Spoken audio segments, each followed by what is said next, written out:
The sun blazed mercilessly over the city streets, turning the concrete into a searing griddle.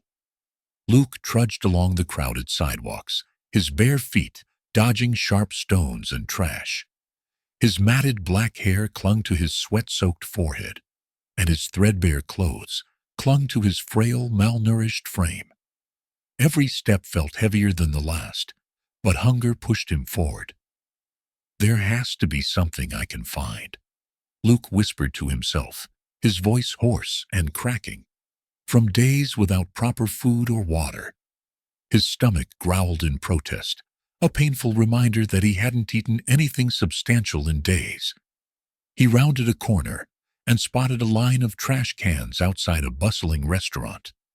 The savory aroma of roasted chicken and freshly baked bread wafted through the air, making his mouth water.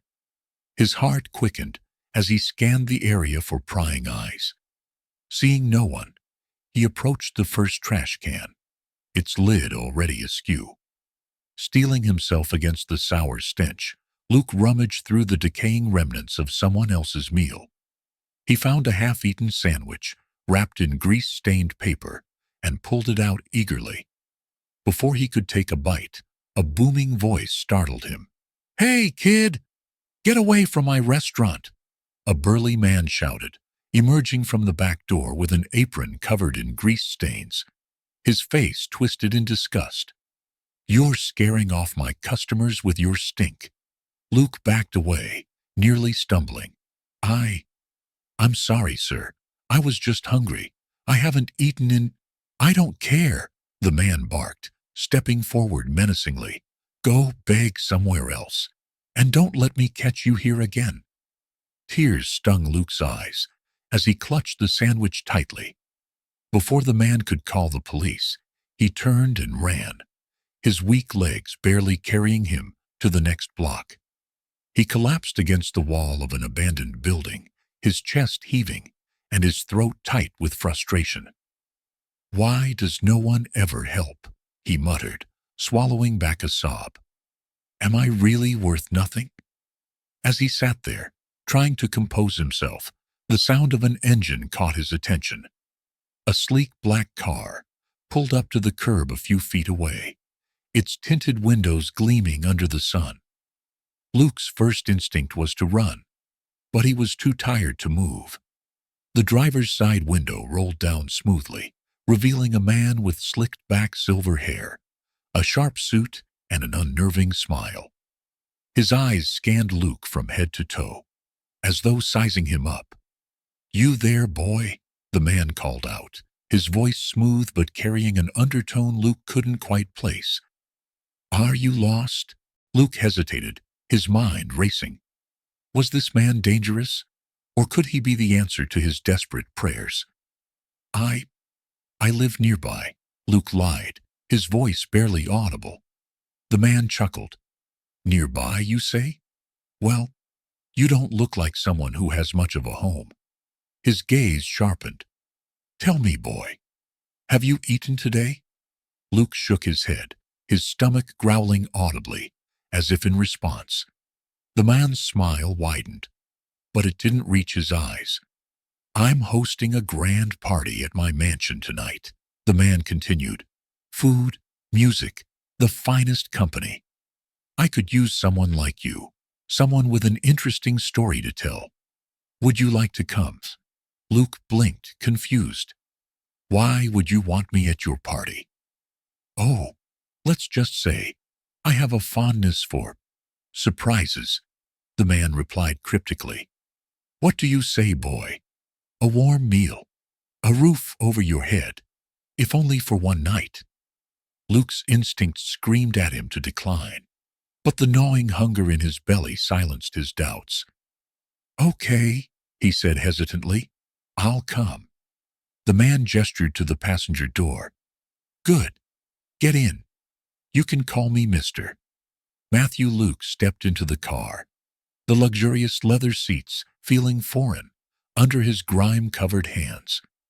As the car began to move, he glanced back at the alley where he had been sitting moments ago. Little did he know, he was leaving behind more than just the streets. He was stepping into a night that would change his life forever. The hum of the car's engine was soft, almost soothing, as it glided through the bustling streets. Luke sat stiffly in the passenger seat, his eyes darting between the opulent dashboard and the passing cityscape outside the window. The contrast between the sleek, air-conditioned luxury of the car and the chaos of the world he'd known his entire life was dizzying. "Relax, boy," Mr. Matthews said smoothly from the driver's seat, his eyes flicking over to Luke. "You look like you're sitting on a bed of nails." Luke's shoulders tensed further at the remark. He glanced at his own reflection in the polished surface of the car window, barely recognizing the gaunt, dirt-streaked face staring back at him. His hands, calloused and dirty, rested awkwardly on his lap. The air inside the car smelled faintly of leather and an expensive cologne, so far removed from the scents of the streets he was accustomed to. "I've never been in a car like this before," Luke admitted quietly, his voice barely audible. Mr. Matthew chuckled, a low, calculated sound that sent a shiver down Luke's spine. "I'd imagine not. This is a world you've never seen before, isn't it?" Luke nodded, his throat tight. Despite his misgivings, the promise of food and a night off the streets tugged at his resolve. Hunger gnawed at his belly, louder and more insistent than the alarm bells in his mind. The car sped through the city's bustling center, its gleaming skyscrapers casting long shadows over the narrow streets below. Luke's gaze flitted between the towering buildings and the throngs of people outside, many of whom walked with their heads down, just as he always did. For a moment, he wondered if any of them noticed him through the tinted glass, if they even cared. "You're lucky, you know," Mr. Matthews said, breaking the silence. "Not many people get a chance like this." Luke frowned, unsure what to say. Was it luck or something else entirely? There was a weight to the man's words that Luke couldn't quite place, a subtle edge beneath his smooth tone. "Why are you helping me?" Luke blurted out, and before he could stop himself, Mr. Matthews' lips curled into a predatory smile. "Let's just say I have a soft spot for underdogs. People love a good story. And you, my boy, are a perfect one." Luke didn't understand what he meant, but the man's words left him uneasy. He shifted in his seat, his fingers curling into the frayed edges of his pants. As the car moved further from the city center, the scenery began to change. The crowded streets and rundown buildings gave way to wide, tree-lined avenues and sprawling mansions hidden behind wrought iron gates. Luke's eyes widened as he took it all in. Each estate seemed more extravagant than the last, with manicured lawns, fountains, and driveways that seemed to stretch for miles. "Is this where you live?" Luke asked, his voice tinged with disbelief. "Indeed," Mr. Matthew replied, his smile never faltering. "But don't let it intimidate you. Tonight, you're my special guest." The car slowed as it approached a set of imposing gates, flanked by stone pillars. With a press of a button, the gates creaked open, revealing a winding driveway lined with perfectly trimmed hedges and glowing lanterns. At the end of the drive stood a mansion that seemed to shimmer under the setting sun. Its marble facade gleamed, and its massive windows glowed warmly, as though inviting Luke into a different world. Luke's breath caught in his throat. He had never seen anything like it. The grandeur of the mansion felt almost otherworldly, like something out of a dream or a fairy tale. But beneath his awe, a sliver of doubt lingered. What did Mr. Matthew really want from him? The car came to a smooth stop in front of the grand entrance. A valet in a crisp uniform appeared seemingly out of nowhere, opening Luke's door with a courteous bow. Luke hesitated, his hands gripping the seat, as though it might anchor him in place. "Come on, boy," Mr. Matthews said, stepping out of the car. "Your new world awaits." Luke swallowed hard and climbed out, his worn sneakers making an odd contrast against the pristine cobblestones. As he stood there, dwarfed by the towering mansion and the bustling staff, who moved with practiced precision, he felt an overwhelming sense of unease. He didn't belong here, he knew that much, but the gnawing hunger in his stomach and the promise of food kept him rooted to the spot. The front doors opened, and a butler emerged, his expression as polished as the silver tray he carried. "Welcome back, sir," he said to Mr. Matthew, before turning his gaze to Luke. The faintest flicker of disapproval crossed his face before he masked it with professional indifference. "Shall I prepare a room for your guest?" Mr. Matthew waved a dismissive hand. "That won't be necessary. He's here for the party." The butler nodded and stepped aside, holding the door open for them. "Very well, sir. The preparations are complete. The guests have already begun to arrive." As Luke followed Mr. Matthew into the mansion, his eyes widened at the opulence that surrounded him. The entry hall alone was larger than any building he'd ever been in, its marble floors gleaming under the light of a massive crystal chandelier. Ornate paintings lined the wall, and a grand staircase spiraled upwards like something out of a movie. "This way," Mr. Matthew said, gesturing for Luke to follow. His voice echoed off the high ceilings as he led the boy down a corridor lined with gilded mirrors and vases filled with fresh flowers. Luke trailed behind, his footsteps hesitant. He couldn't shake the feeling that he was being watched, though the corridor appeared empty. The eyes of the portraits on the walls seemed to follow him, their gazes piercing through his fragile sense of security. Finally, they emerged into a massive ballroom, filled with people dressed in elegant evening wear. The air buzzed with the sound of laughter, clinking glasses, and the soft strains of a live string quartet. Luke froze in the doorway, suddenly hyper-aware of his ragged clothes and unwashed appearance. Every eye in the room seemed to turn toward him, and he felt his cheeks flush with shame. "Ladies and gentlemen," Mr. Matthew's voice boomed, cutting through the chatter. "May I have your attention?" The room fell silent as the guests turned to face him, their expressions ranging from curiosity to barely concealed disdain. "I'd like to introduce you all to a very special guest tonight," Mr. Matthew continued, placing a firm hand on Luke's shoulder. "This young man has a story unlike any other, a true diamond in the rough." The crowd murmured, their gazes flicking between Mr. Matthew and Luke. Luke felt his heart pounding in his chest as he shifted uncomfortably under their scrutiny. "And tonight," Mr. Matthew said, his smile sharpening into something sinister, "he will show us just how far determination and grit can take you."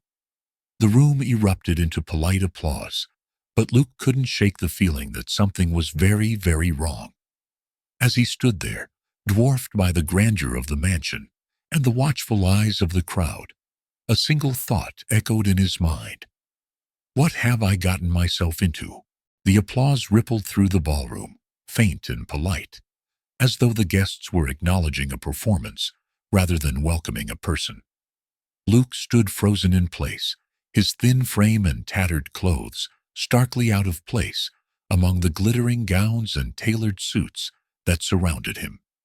The dazzling lights of the chandeliers reflected off the polished floors, making him feel even smaller, even more exposed. Mr. Matthew gave Luke's shoulder a firm squeeze, the gesture meant to guide him forward, but carrying an undertone of control. "Come now, Luke," he said, his voice smooth and commanding. "Don't be shy. Tonight is about you." Luke hesitated, glancing at the sea of faces staring back at him. Their expressions ranged from amused curiosity to outright disdain. He swallowed hard, his throat dry, and took a tentative step forward, his sneakers squeaking faintly against the marble floor. As he moved deeper into the room, the murmurs began. "Is this some kind of joke?" a woman whispered, her diamond earrings catching the light as she leaned toward her companion. "Matthew has really outdone himself this time." "I thought this was a gala," another voice said, dripping with sarcasm. "Not a charity case showcase." Luke heard every word, each one slicing through him like a blade. He lowered his gaze, staring at the ground as he walked, but he could still feel their eyes on him, judging, mocking, scrutinizing. The ballroom was a study in excess. Towering floral arrangements adorned every table, their blooms so vibrant they looked almost artificial. Silver platters piled high with gourmet delicacies were carried by a small army of uniformed servers who moved with practiced precision. A string quartet played softly in the corner, their music barely audible over the hum of conversation and clinking glasses. To Luke, it all felt surreal, like stepping into a world he didn't belong to. His stomach churned with a mix of hunger and unease, the faint aroma of roasted meats and rich sauces taunting him as it wafted through the air. "Ladies and gentlemen," Mr. Matthew announced, raising a glass of champagne as he guided Luke to the center of the room. "Allow me to properly introduce you to our special guest for the evening." The room fell silent, all eyes fixed on Luke. His heart pounded so loudly he was sure everyone could hear it.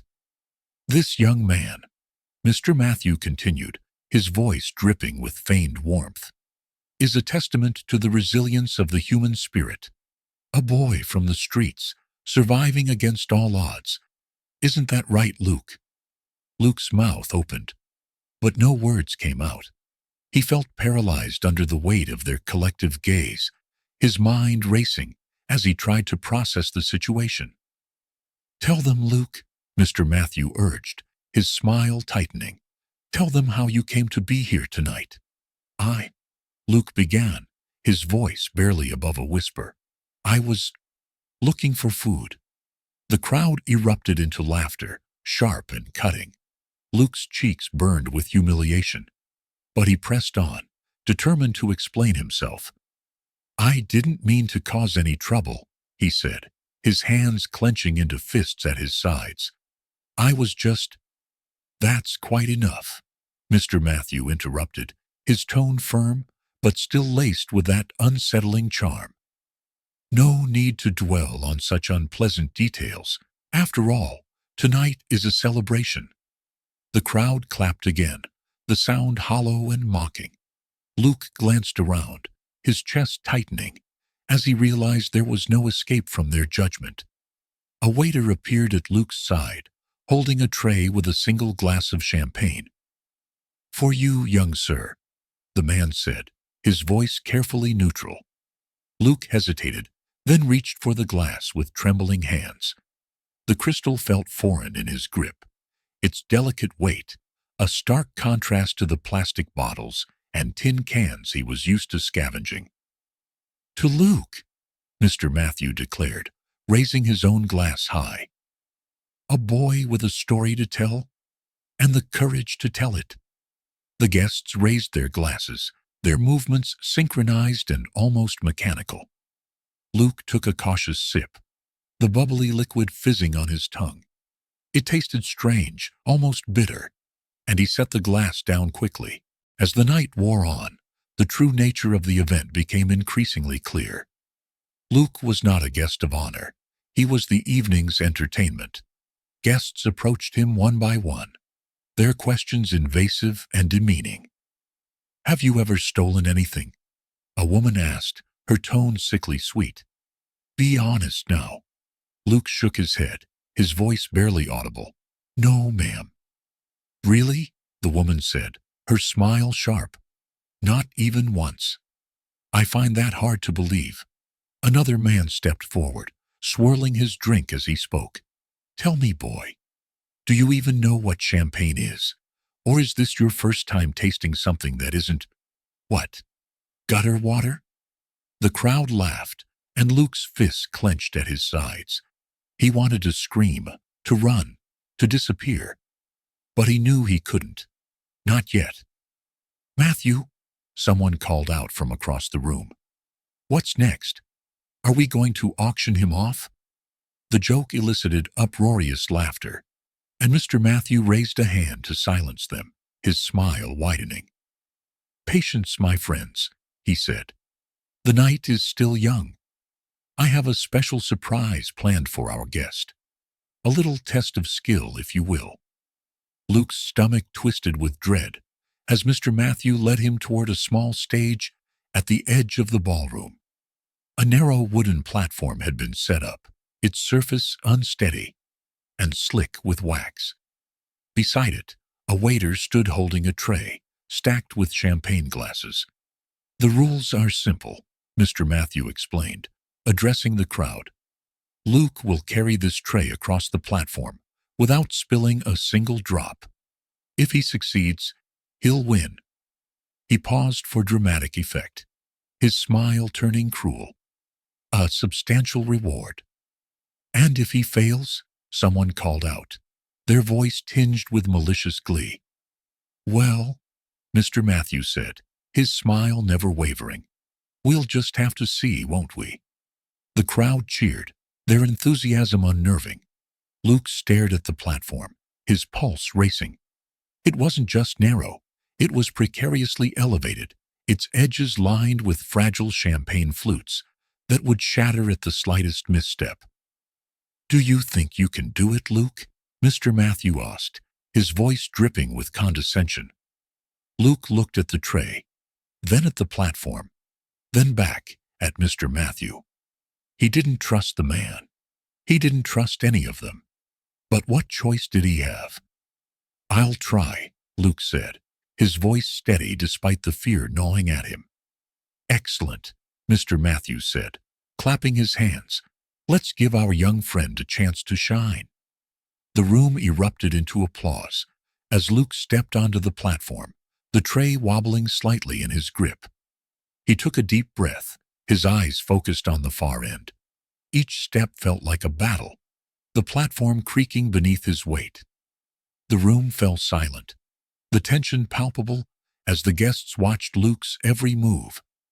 He could feel their eyes on him, their anticipation as sharp as the glass beneath his feet.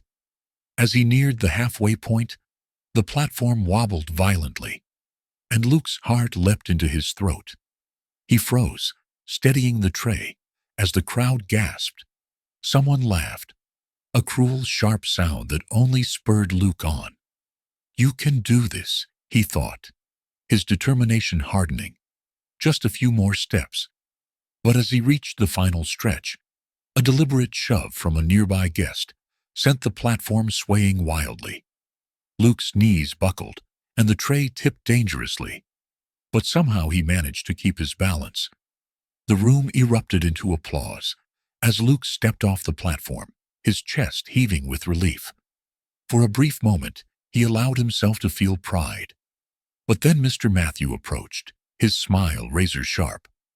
"Well done, Luke," he said, his tone mocking. "Unfortunately, your reward isn't quite what you expected." The crowd laughed as Luke's triumph turned to ash in his mouth. Whatever Mr. Matthew had planned, it was clear this was only the beginning. The clinking of glasses and scattered laughter filled the ballroom once more as Luke stepped off the platform, his hands still trembling from the ordeal.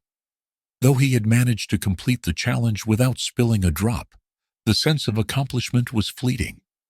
Mr. Matthew stood nearby, his smile plastered in place, but devoid of warmth. It was the kind of smile that made Luke's stomach churn, a predator's grin before the strike. "Bravo, Luke," Mr. Matthew said, his voice loud enough to draw the attention of the guests. "You've proven yourself quite resourceful, a true survivor of the streets." The room erupted in applause, though it was laced with a mocking undertone that made Luke's cheeks burn. He looked down at his worn sneakers, feeling the weight of their stares and whispers.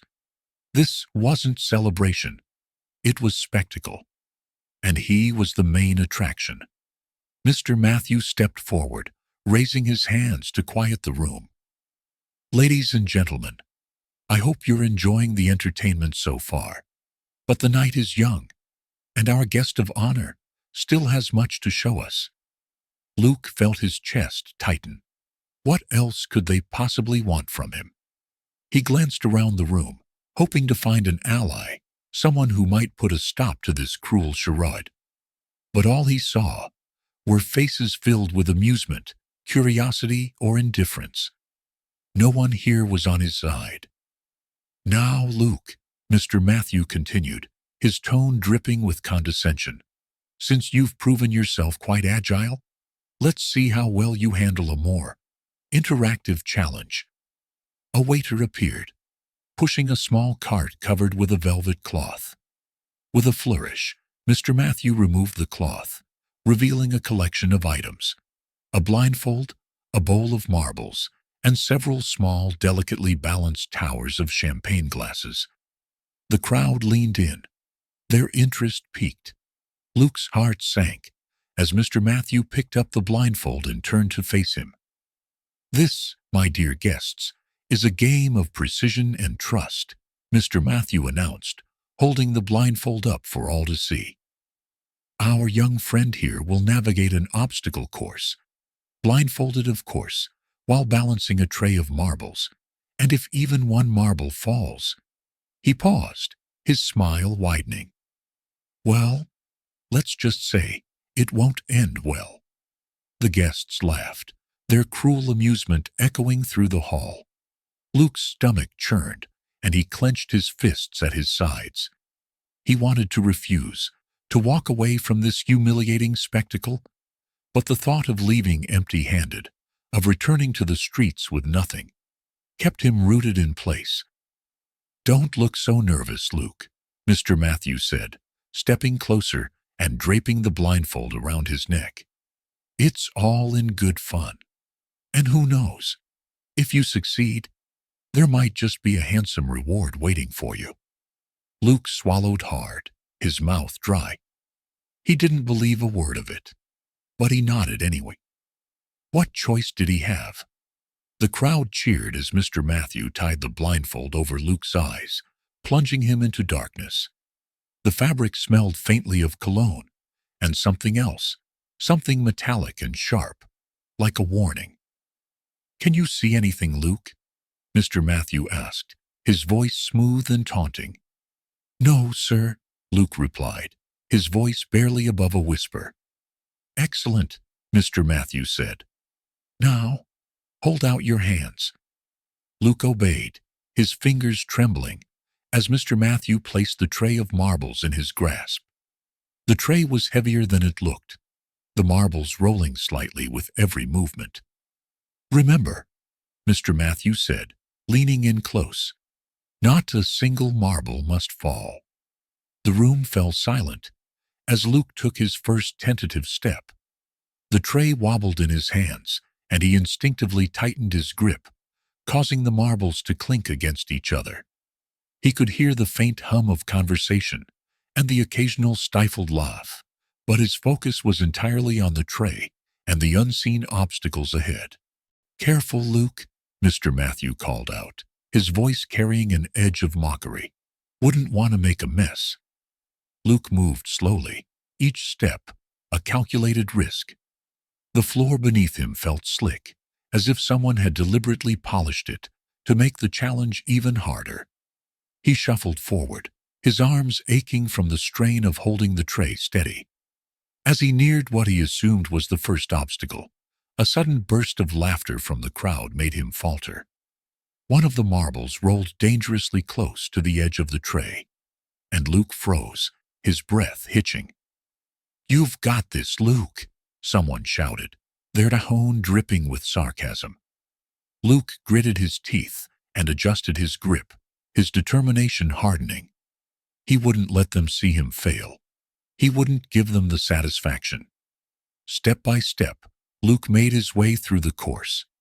He could feel the heat of the lights on his face, the sweat trickling down his back. Every muscle in his body was tense, his senses heightened by the absence of sight. But then, just as he thought he was nearing the end, someone deliberately bumped into him. The impact was subtle, almost imperceptible, but it was enough to send one of the marbles tumbling off the tray. The sound of the marble hitting the floor was deafening in the silence that followed. The crowd erupted into laughter and applause, their voices blending into a cacophony of mockery. Luke felt his face burn with humiliation, but he kept his grip on the tray, refusing to let the remaining marbles fall. He couldn't see their faces, but he could feel their judgment, their disdain. "Ah, so close," Mr. Matthew exclaimed, his voice oozing faux sympathy. But alas, not close enough. Luke stood there, blindfolded and trembling, as the laughter washed over him. He wanted to scream, to throw the tray to the ground and run. But instead, he bit his lip and held his ground. Finally, Mr. Matthew untied the blindfold, his smile as sharp as ever. "Don't look so glum, Luke," he said, patting the boy on the shoulder. "It's all in good fun." Luke didn't respond. He couldn't. His throat felt tight, and his vision blurred with unshed tears. The rest of the night passed in a haze of humiliation and exhaustion. Luke was made to endure more games, each one more degrading than the last. He was forced to serve drinks, answer invasive questions about his life on the streets, and endure the cruel laughter of the guests. By the time the party began to wind down, Luke was a shell of himself, his spirit battered and bruised. He stood in a corner of the ballroom, his hands clutching the sides of a tray as he stared at the floor. But then, amid the noise and laughter, a voice called out, a voice that cut through the chaos like a blade. "Luke!" The room fell silent, and Luke looked up, his heart pounding. Wow! A man stood near the entrance, his face pale and his eyes wide with shock. He took a step forward, his voice trembling as he spoke. "Son, is that you?" Luke's tray slipped from his hands, the glasses shattering on the floor as he stared at the man in disbelief. He couldn't breathe, couldn't think. The world seemed to tilt around him as the man took another step closer. "It's me," the man said, his voice breaking. "It's your father." The room remained in stunned silence as the man, his face pale and etched with desperation, pushed through the crowd. Luke stood frozen, his breath caught in his chest, as he stared at the stranger who claimed to be his father. The man's voice trembled with emotion as he spoke again. "Luke, it's me, Samuel Harris, your father." Whispers rippled through the crowd, a mixture of disbelief and intrigue. Mr. Matthew's smug expression faltered for the first time that night, a flicker of unease crossing his face. He recovered quickly, plastering on a smile as he stepped forward, interjecting with mock surprise. "Well, what an unexpected turn of events," he exclaimed, clapping his hands together. "Isn't this just delightful? A heartwarming reunion right here at my party." But the sarcasm in his tone was thinly veiled, and his eyes betrayed the calculation behind his words. He wasn't pleased. He was nervous. Samuel's presence threatened to upend the carefully crafted spectacle Mr. Matthew had orchestrated. Samuel ignored him, his focus entirely on Luke. He took another step forward, his voice softening. "Luke, I've been looking for you for years. I never stopped searching. I thought I'd lost you forever." Luke's mind swirled with confusion and emotion. Could it really be him? The man's face was familiar, triggering fragmented memories of warmth and safety. Memories he had buried long ago to survive the harshness of life on the streets. I don't understand," Luke stammered, his voice barely audible. "How do you know me?" Samuel's eyes filled with tears as he reached into his pocket and pulled out a worn photograph. He held it out to Luke, his hand trembling. "This is you. This is us. Before everything." Luke hesitated before taking the photograph. His hands shook as he looked down at the image. A younger version of himself, smiling brightly between a man and a woman. His parents. The sight of their faces unleashed a torrent of emotions, grief, longing, and a flicker of hope he hadn't felt in years. "It's really you," Samuel whispered, his voice thick with emotion. "My boy. My Luke." Tears welled in Luke's eyes. But before he could respond, Mr. Matthew stepped between them, his tone sharp and commanding. "Well, isn't this touching?" he said, his lips curling into a sneer. "But I believe we still have a party to finish, and Luke here has a challenge to complete." Samuel's expression darkened as he turned to face Mr. Matthew. "Challenge? What are you talking about?" "Oh, just a little game," Mr. Matthew replied, waving a hand dismissively. "Luke has been quite the entertainer tonight. The guests are eager for one last show before we conclude the evening." Samuel's jaw tightened, his gaze darting to Luke, who stood clutching the photograph, his face pale and his eyes wide with fear. "Enough," Samuel said, his voice low and dangerous. "This ends now." But Mr. Matthew was undeterred. He gestured grandly toward the center of the ballroom, where a narrow platform had been set up, elevated several feet off the ground. On either side, trays of champagne glasses were precariously balanced. "Ladies and gentlemen," Mr. Matthew announced, ignoring Samuel entirely. "For our grand finale, young Luke will cross this tightrope while balancing a tray of champagne glasses. If he succeeds, he will win the grand prize, $10,000. The crowd erupted in cheers and applause, their excitement palpable. But Samuel's face was a mask of fury as he turned to Luke.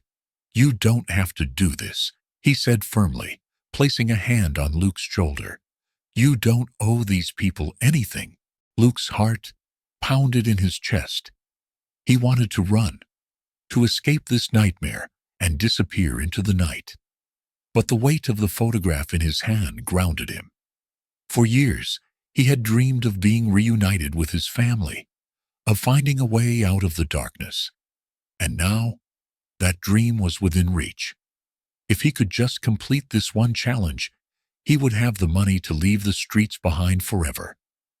"I'll do it," Luke said quietly, his voice steady despite the fear churning in his stomach.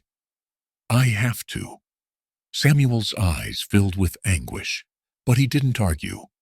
He could see the determination in Luke's gaze, the same fire that had kept him alive through years of hardship.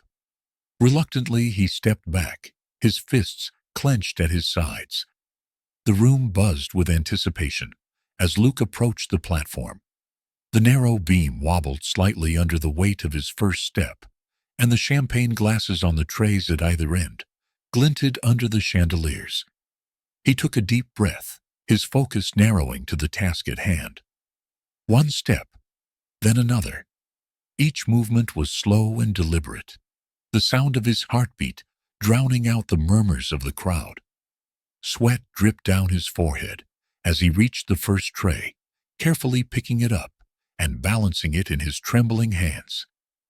"Steady now," Mr. Matthew called out, his voice dripping with mock encouragement. "Don't spill a drop." Luke ignored him, his gaze fixed on the opposite end of the platform. He took another step, the tray wobbling precariously.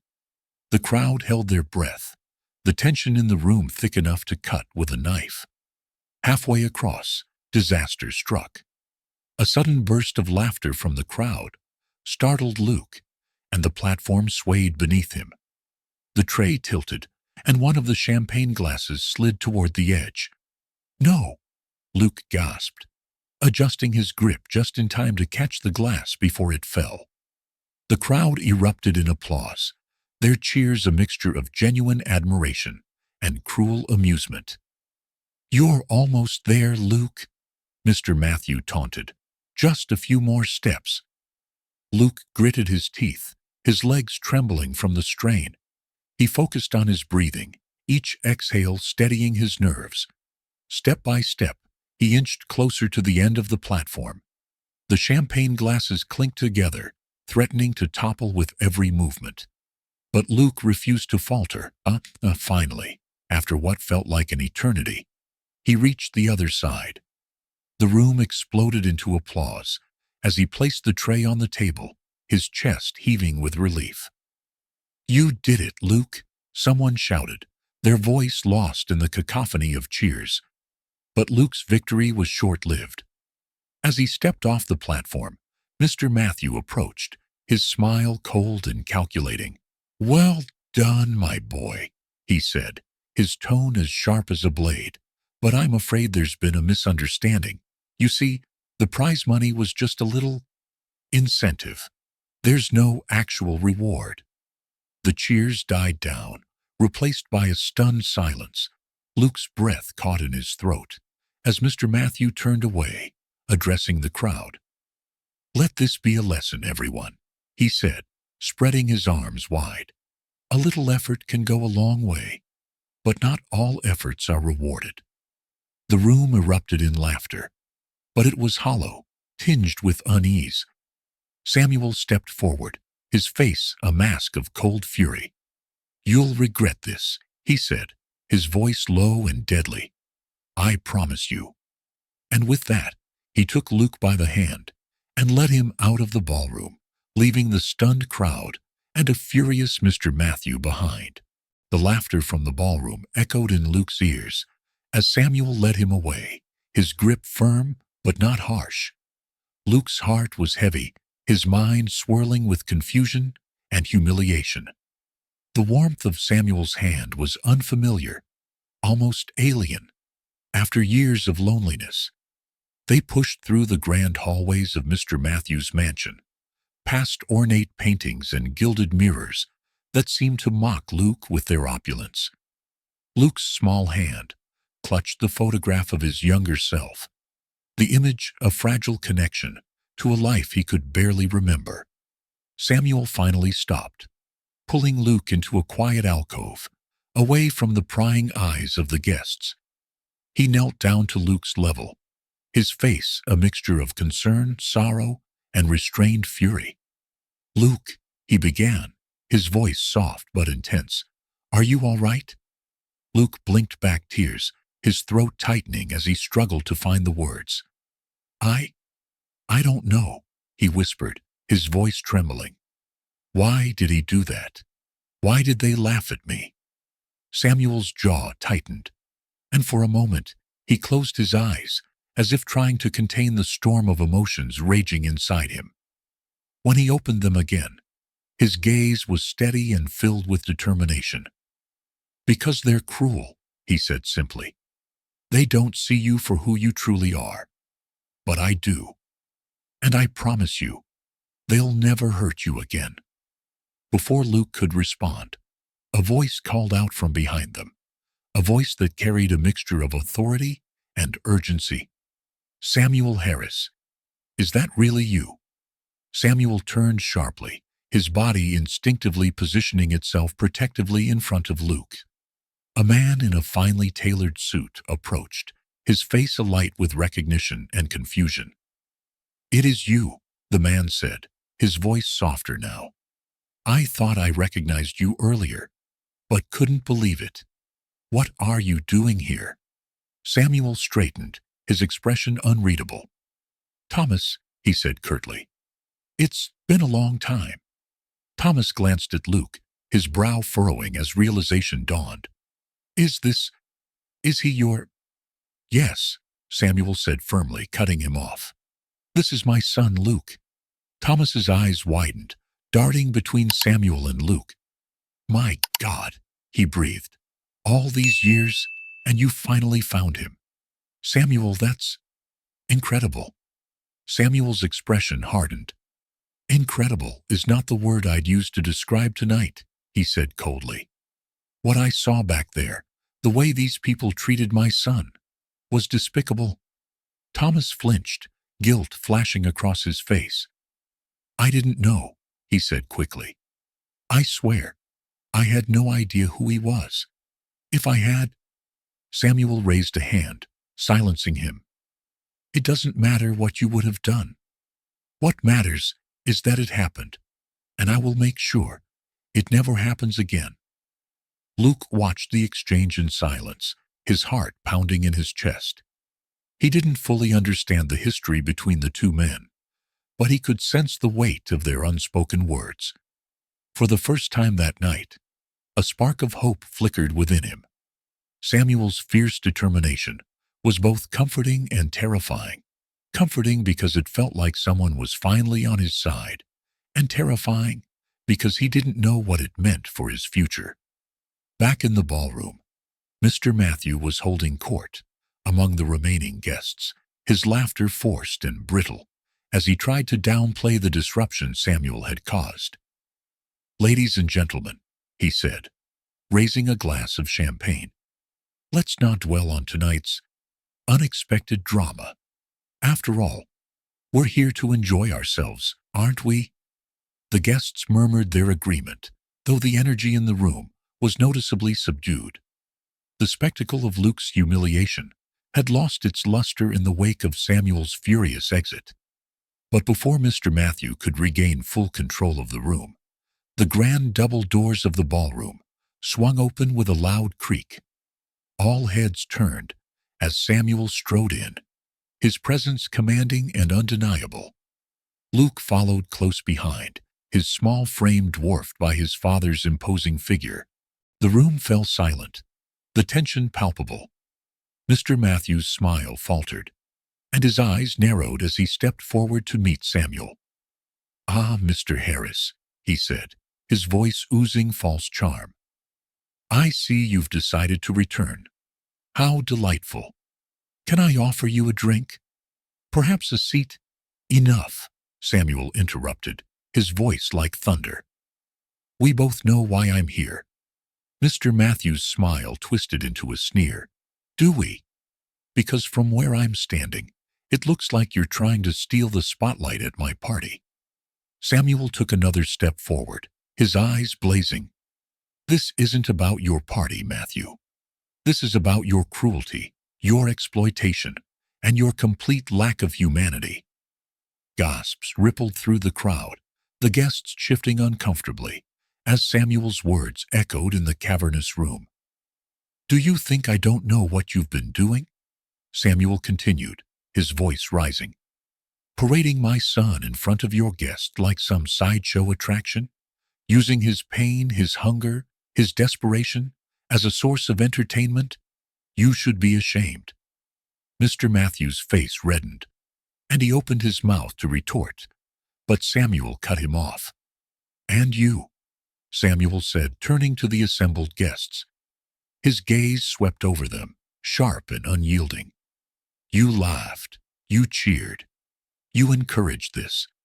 How many of you stopped to think about the boy behind the rags, about the life he's had to endure? None of you, I'm sure, because you were too busy amusing yourselves at his expense." The room was deathly silent now, the weight of Samuel's words hanging heavy in the air. Some of the guests looked away, their faces flushed with shame, while others stared at Samuel with wide eyes, caught off guard by his righteous fury.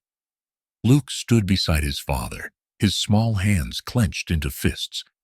He felt a strange mix of emotions, gratitude for Samuel's defense, anger at the crowd's complicity, and a lingering doubt about whether he truly belonged in this world of wealth and power. Samuel's voice softened, but his tone remained firm. "My son deserves better. All children deserve better. And if you can't see that, if you can't find it in yourselves to treat others with kindness and respect, then you don't deserve the privileges you've been given."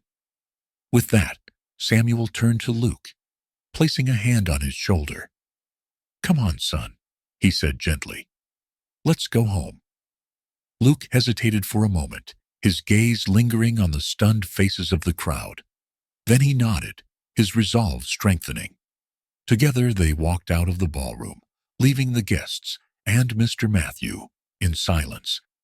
The ride away from the mansion was quiet. The tension between Samuel and Luke, thick but unspoken. Luke clutched the photograph tightly, his mind racing with questions. Who was this man really? And what did it mean to finally have a father again? Samuel broke the silence first. I know this is overwhelming, he said, his voice gentle. But I promise you, Luke, we'll figure this out. Together. Luke looked up at him, his eyes searching for answers. Do you really think we can? He asked softly. Samuel nodded, his expression resolute. Yes, we can. And we will. For the first time that night, Luke allowed himself to believe him. The city lights blurred as Samuel's car sped through the streets, the weight of the night, heavy in the silence between father and son. Luke sat quietly, his hands clenched in his lap, still reeling from the storm of emotions that had engulfed him at Mr. Matthew's party. The photograph he'd held onto so tightly earlier now lay on the seat beside him, a fragile reminder of the past that felt both distant and suddenly painfully close. Samuel, sensing the turmoil in Luke's mind, glanced at him through the rearview mirror. His hands gripped the steering wheel tightly, his knuckles white against the leather. We're almost there, he said softly, his voice breaking through the tension. Luke turned to look out the window, his eyes scanning the unfamiliar streets. The towering buildings and bustling crowds felt like a different world from the gritty alleyways he had called home. Where are we going? He asked, his voice small but steady. Samuel hesitated for a moment before answering. Home, he said, his tone firm yet gentle. To our home. Your home. The words lingered in the air, heavy with implication. Luke's heart ached with a mixture of hope and doubt. Could this man, a stranger who had suddenly claimed to be his father, really offer him a place to belong? And if so, could he trust it? The car slowed as they approached a sprawling mansion, its grand facade illuminated by golden lights that spilled across the perfectly manicured lawns. Luke's breath caught in his throat as he took in the sight. It was unlike anything he had ever seen, a stark contrast to the cold, empty nights he'd spent on the streets. The gates opened silently, and the car rolled up the long driveway, stopping before the massive double doors of the house. Samuel stepped out first, circling around to open Luke's door. Come on, he said, offering his hand. There's someone waiting for you. Luke hesitated, his eyes flickering between Samuel's outstretched hand and the imposing mansion before him. Taking a deep breath, he placed his small, trembling hand in Samuel's, allowing himself to be led into the unknown. The grand foyer of the Harris mansion was breathtaking, its marble floors and glittering chandeliers radiating warmth and luxury. Luke's wide eyes darted around the room, taking in every detail. The sweeping staircase, the ornate artwork, the polished furniture that looked too expensive to touch. Samuel, a voice called from the top of the stairs, interrupting Luke's awe-struck silence. A woman appeared, her elegant figure illuminated by the soft glow of the chandelier. Her eyes widened as she took in the sight of the boy standing next to her husband, her hands flying to her mouth in shock. Is it? She began, her voice trembling. Samuel nodded, his expression softening as he turned to Luke. Ava, this is Luke, our son. The words hit Luke like a thunderclap. For a moment, he couldn't move, couldn't speak. Ava descended the staircase quickly, her steps light but purposeful, her gaze fixed on him. When she reached him, she knelt down, her eyes level with his. Luke, she whispered, tears streaming down her cheeks. My sweet boy. Is it really you? Luke felt his own tears welling up as he nodded, his voice catching in his throat. Mom? With a choked sob, Ava pulled him into her arms, holding him tightly, as if afraid he might disappear. "I've prayed for this day," she murmured, her voice thick with emotion. "Every single day, I prayed you would come back to us." Luke clung to her, his small body trembling, as years of loneliness and longing melted away in her embrace. He felt a warmth he hadn't known in so long, a feeling of safety he had almost forgotten. Samuel placed a hand on Ava's shoulder, his own eyes misty. "He's home now," he said quietly. "We're whole again." For a moment, the three of them stood there, a family reunited after years of separation. The weight of the moment was almost too much to bear, the emotions raw and overwhelming. Later that evening, as Luke sat at the grand dining table, he couldn't help but feel out of place. The feast laid out before him was unlike anything he'd ever seen. Plates piled high with food, crystal glasses sparkling in the candlelight. Ava and Samuel watched him closely, their expressions a mix of joy and concern. "Eat as much as you like," Ava said gently, noticing his hesitation. "There's plenty for everyone." Luke nodded, his fingers gripping the edge of his plate. He picked up a fork and took a small bite, savoring the rich flavors that flooded his senses. But as delicious as the food was, it couldn't quiet the storm of questions swirling in his mind. "Why didn't you find me sooner?"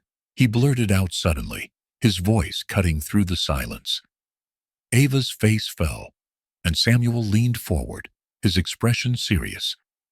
"Luke," he began, his tone heavy with regret, "we never stopped looking for you. Not for a single day. But after the accident, you were gone so quickly, and we didn't know where to start. It was like searching for a needle in a haystack." Ava reached for Luke's hand, her grip firm but comforting. "We tried everything," she added, her voice breaking. "Private investigators, posters, searching the streets ourselves. But it was as if you had vanished." Luke's eyes filled with tears as he listened, his heart aching for the years they had lost. I thought you didn't want me," he whispered. Ava shook her head fiercely, her own tears falling freely. "Never," she said. "Never for a moment. You are our son, Luke. We love you more than anything in this world." Samuel nodded, his gaze steady. "And now that we have you back, we'll never let you go again." The weight of their words settled over Luke, bringing both comfort and a sense of uncertainty. He wanted to believe them, to trust in the love they were offering. But the scars of his past made it hard to let his guard down completely. That night, as Luke lay in a soft bed with clean sheets for the first time in years, he stared up at the ceiling, his thoughts racing. The events of the day felt like a whirlwind, too surreal to fully comprehend. But beneath the confusion and doubt, a tiny flicker of hope burned within him, a hope that maybe, just maybe, he had finally found a place to belong. The morning sun filtered through the gauzy curtains of Luke's new bedroom, casting a golden glow on the room's polished furniture and soft bedding. Luke stirred, his eyelids fluttering open as he adjusted to the unfamiliar comfort. For a brief moment, he didn't remember where he was, the events of the previous day swirling in his mind like a fragmented dream. But then he saw the framed family photograph on the bedside table, the one Samuel had placed there last night, and it all came rushing back. Luke sat up, running his fingers through his tousled hair. The room felt too big, too luxurious, and he couldn't shake the sense that he didn't belong. This place, with its marble floors and crystal chandeliers, was a world away from the alleys and broken pavements he had called home. He felt like an intruder in a life that wasn't his. The door creaked open, and Ava stepped inside, carrying a tray laden with breakfast. "Good morning, sweetheart," she said, her voice warm and soft. I thought you might like to eat in here today. I didn't want to overwhelm you." Luke hesitated, his eyes darting to the tray piled high with pancakes, fresh fruit, and a glass of orange juice. "Good morning," he mumbled, pulling the blanket tighter around himself. "You didn't have to do all this." Ava smiled as she placed the tray on the bedside table. "I wanted to," she replied. "You're home now, Luke. You deserve to be cared for." The words lingered in the air, both comforting and alien to Luke. He picked at the food hesitantly, his appetite dulled by the swirl of emotions inside him. Ava sat on the edge of the bed, watching him with a mix of love and concern. "You don't have to eat if you're not hungry," she said gently. "I know this is all a lot to take in. Take your time, sweetheart." Luke set the fork down, his gaze fixed on the ornate design of the duvet. I don't know how to do this," he admitted, his voice barely above a whisper. "I don't know how to be here." Ava reached for his hand, her grip firm and reassuring. "Luke, there's no right or wrong way to be here. This is your home now, and we'll figure it out together." Her words brought a lump to Luke's throat, and he nodded, though he wasn't entirely convinced. The thought of belonging to this family, to this world, felt too fragile, too far removed from the life he had known. Later that day, Samuel took Luke on a tour of the mansion, showing him the expansive library, the sunlit garden, and the indoor pool. Everywhere they went, Luke couldn't help but feel the weight of his own insecurity. The grandeur of the place only seemed to highlight the disparity between his past and the life his parents were offering him. "Luke," Samuel said, breaking the silence as they walked through the garden, "I know this is a big adjustment. I can't even begin to imagine how you must be feeling right now. But I want you to know that you don't have to do this alone. We're here for you, every step of the way." Luke stopped walking, his hands clenched at his sides. "What if I don't fit in?" he blurted out. "What if I mess everything up?" Samuel turned to face him, his expression calm and steady. "You don't have to fit into anything, Luke. This is your family. You're not here to prove anything or earn your place. You already belong." The sincerity in Samuel's voice struck a chord in Luke, and he felt his resolve falter. He wanted to believe him, to trust that this newfound stability wouldn't crumble beneath him. But years of rejection and hardship had left scars that weren't easily healed. That evening, the family gathered in the living room for dinner. The atmosphere was warm and relaxed, the crackling fireplace casting a soft glow across the room. Ava served bowls of hearty soup, while Samuel uncorked a bottle of sparkling water. As they ate, the conversation flowed easily, Samuel and Ava sharing stories about their lives and asking Luke about his favorite things, foods, colors, books. At first, Luke's answers were hesitant, his voice barely audible. But as the evening wore on, he found himself opening up, the warmth of their presence melting some of the walls he had built around himself.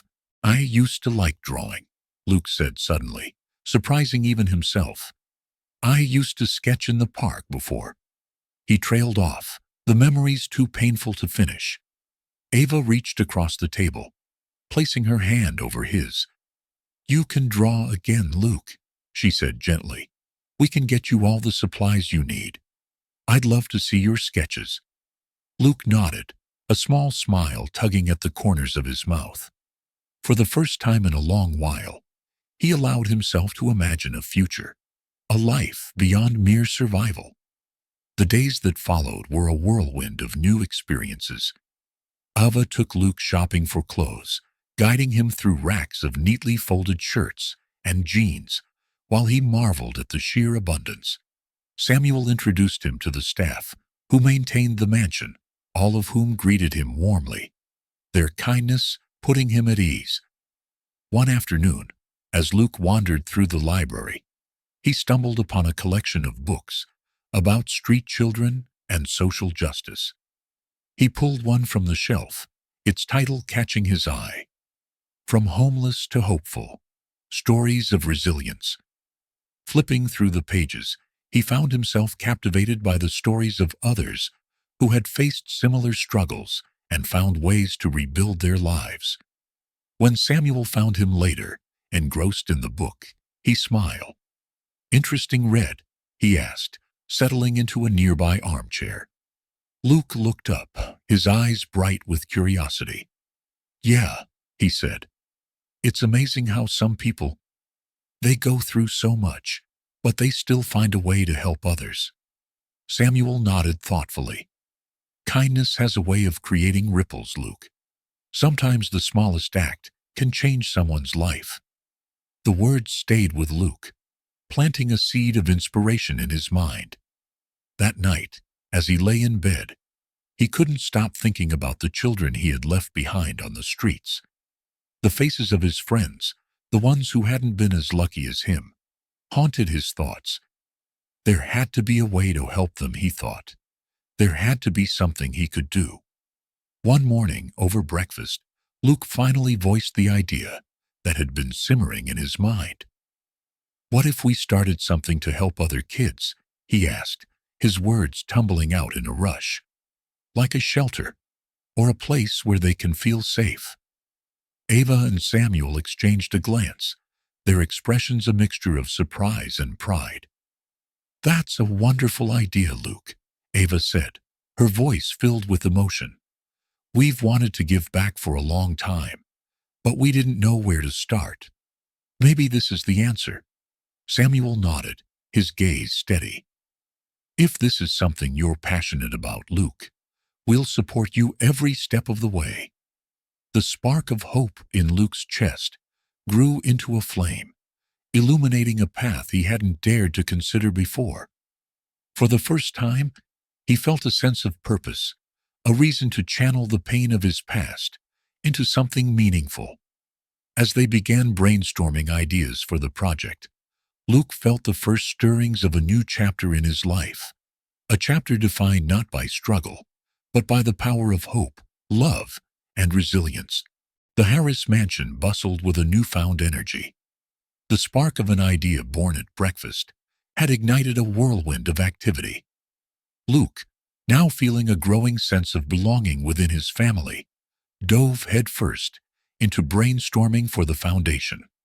The dining room, once a space for formal meals, was now strewn with papers, blueprints, and sticky notes, outlining plans for what they hoped would become a beacon of hope for children still living on the streets. Ava entered the room with a tray of sandwiches and juice, her eyes lighting up at the sight of Luke scribbling furiously in a notebook. "You've been at it all day," she said with a smile, setting the tray down. "Take a break, sweetheart. You need to keep your energy up." Luke looked up, his face a mixture of determination and excitement. "Thanks, Mom," he said, taking a sandwich, but not tearing his eyes away from the notes in front of him. "I've just been thinking, it has to be more than just a shelter. It needs to be a place where kids can actually build a future." Ava sat down beside him, her expression thoughtful. "What do you mean?" Luke hesitated, searching for the right words. "On the streets, it's not just about finding a place to sleep. It's about finding a way out, a way to not go back. We need to teach them skills, give them opportunities. Otherwise, it's just a cycle that keeps going." Ava's eyes filled with pride as she reached over to squeeze Luke's hand. "You're right. This isn't just about providing temporary relief. It's about giving these kids a chance to thrive." Samuel joined them later that evening, carrying a folder filled with documents. "I made a few calls today," he announced, setting the folder on the table. "I reached out to some old contacts in the nonprofit world. They've agreed to share their expertise and resources to help us get started." Luke's eyes lit up as Samuel spread out the documents, detailing grants, partnerships, and potential locations for their foundation. "This is amazing," Luke said, leaning over the table to examine the information. "But how do we decide where to start?" Samuel smiled. "We start by listening. We need to talk to people who've been in your shoes, Luke. People who know what it's like to survive on the streets. They'll help us understand what's truly needed." The following week, the family visited a local shelter to meet with its director, Miss Clara Jenkins. A middle-aged woman with kind eyes and a no-nonsense demeanor, Clara greeted them warmly and led them on a tour of the facility.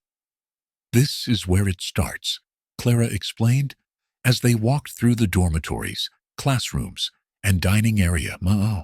"We provide a safe space for the kids to heal, but we also focus on education, counseling, and job training.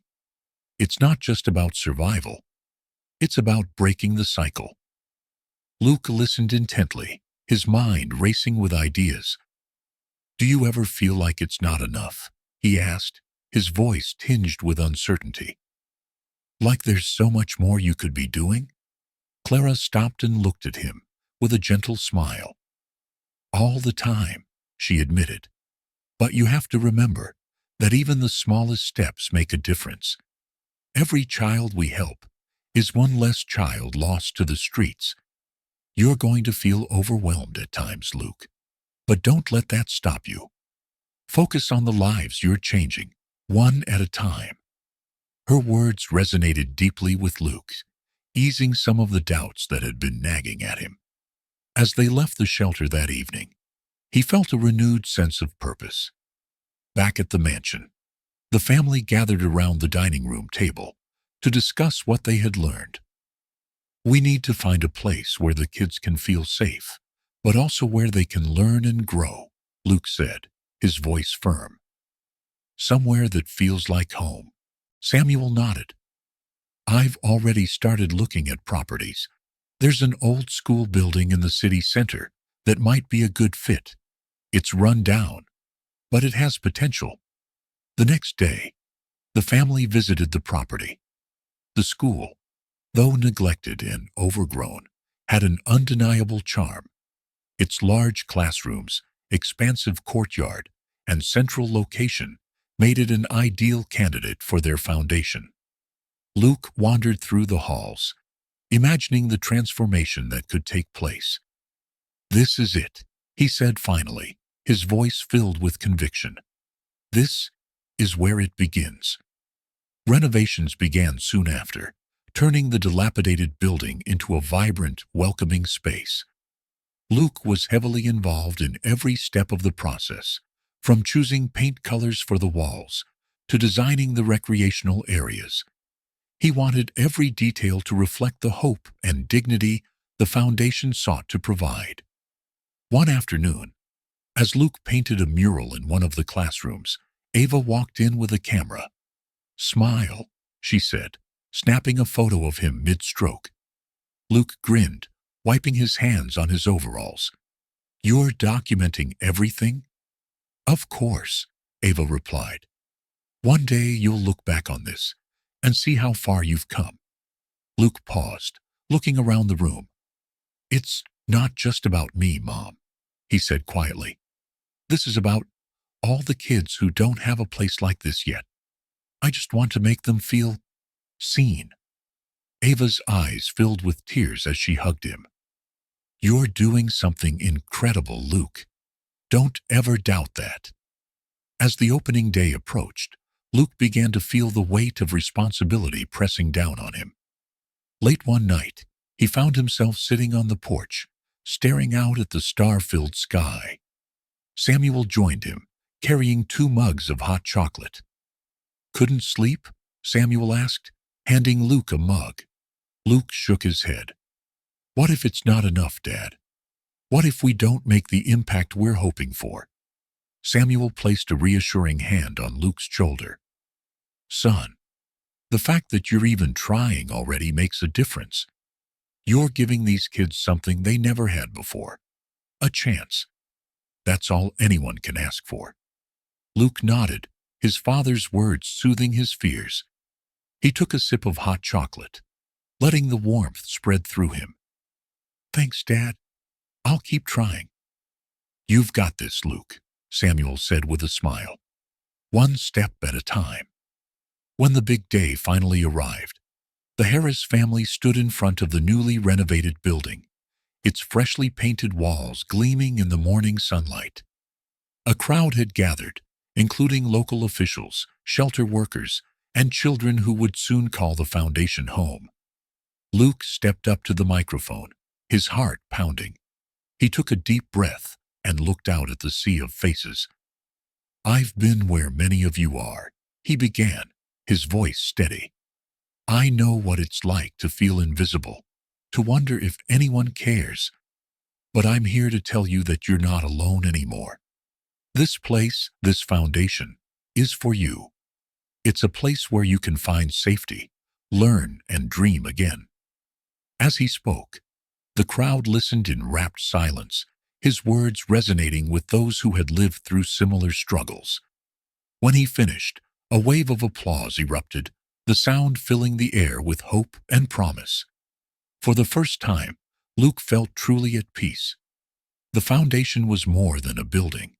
It was a symbol of resilience, compassion, and the belief that even the smallest acts of kindness could create ripples of change. The morning sunlight filtered through the large windows of the newly acquired building, illuminating the once abandoned school that had now become a hive of activity.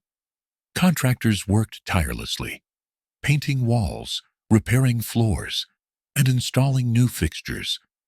The Harris family was everywhere, checking progress, giving input, and working alongside the teams to bring their vision to life.